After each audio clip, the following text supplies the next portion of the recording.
საბერძნეთის კრიზისში ეროვნული ვალუტა დაგვავიწყდა, თუმცა გავაგრძელოთ ახლა ამ თემაზე საუბარი. ეროვნული ბანკი რეკომენდაციებით მიმართავს პარლამენტს. მთავარი ბანკი ქვეყანაში არსებული ეკონომიკური ვითარებიდან გამომდინარე 2015 წლის ბიუჯეტში ხარჯების შემცირების ან და სხვა საგადასახადო ინსტრუმენტების გამოყენების რეკომენდაციას იძლევა. ვინ როგორ გაიგო მთავარი ფინანსური ინსტიტუტის რჩევა და აპირებს თუ არა მთავრობა რეკომენდაციების გაზიარებას. სოფო ბერძე მუშაობდა ამ თემაზე. წლიური ანგარიშის წარდგენის დროს აუცილებლად ყველა ამ საკითხთან დაკავშირებით ვისაუბრებთ. ძალიან ბევრი თემა არის განსახილველი, როგორც ბიუჯეტის გავლენა.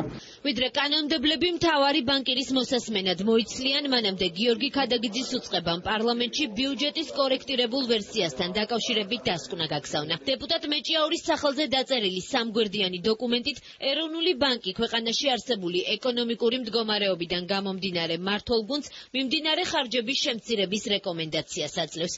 დასკვნაში ერთ ნაწილში წერია, რომ საგადამხდელო ბალანსის დეფიციტის დაფარვისათვის სახელმწიფომ უნდა გაზარდოს გადასახადები.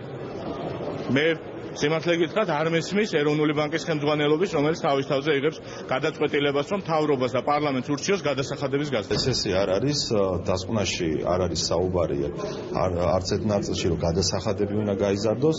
დასკვნაში, რომელსაც ხელს ეროვნული ბანკის ვიცე-პრეზიდენტი აწერს, წერია, რომ არსებული შოკების პირობებში სწორი პოლიტიკა ეკონომიკურ ზრდაზე კონცენტრირება. აქვე ვკითხულობთ, ზემოაღნიშნული პოლიტიკა გულისხმობს ბიუჯეტის ხარჯების მნიშვნელოვან შემცირებას ან და არსებული საგადასახადო მექანიზმების გამოყენებას, როგორც აღნიშნული იყო საერთაშორისო სავალუტო ფონდის მიერ მთავრობასთან კონსულტაციის ფარგლებში. პროექტით ასევე არ არის დაგეგმილი ცვლილებების საგადასახადო კუთხითაც, რაც ხელს შეუწყობდა მიმდინარე ანგარიშის დეფიციტის შემცირებას და შედეგად გაცვლით კურსზე წნეხის შერბილებას. საგადასახადო ნაწილთან შენიშვნები აუდიტის სამსახურსაც აქვს. უწყება მიიჩნევს, რომ მიუხედავად ასიგნებების კლებისა ხარჯები უცვლელი რჩება. ხარჯების შემცირება ადმინისტრაციული ხარჯების მაქსიმალურად მოხდა, რაც იყო 2015 წლის ბიუჯეტის კორექტირება დღის წესრიგში მას შემდეგ დადგა, რაც ქვეყნის ეკონომიკური ზრდა 5-დან 2%-მდე შემცირდა.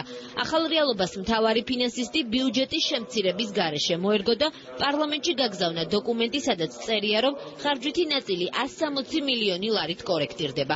ასიგნებები 8 სამინისტროს აყალდება, მათ შორის ყველაზე მეტს განათლებისა და მეცნიერების სამინისტრო შეელია, თუმცა გამოთავისუფლებული თანხები უკვე დასახარჯად გაიწერა. 160 მილიონი ლარი ინფრასტრუქტურულ პროექტებს, 13 ივნისის სტიქიის სალიკვიდაციო ღონისძიებებსა და სახელმწიფო ვალის მომსახურებას მოხმარდება. სწორედ ამიტომ ოპოზიცია ამბობს, რომ წარმოდგენილი ცვლილებები არსებულ ეკონომიკურ რეალობას არ შეესაბამება. თუ მიიღებენ ამ ბიუჯეტს, ეს ნიშნავს ეკონომიკური პრობლემები, რაც არსებობს, კიდევ უფრო გაღრმავდება და სავარაუდოდ ლარს კიდევ უფრო მეტი პრობლემები ექნება. რეკომენდაციები მთავრობისთვის ეკონომისტებსაც აქვთ.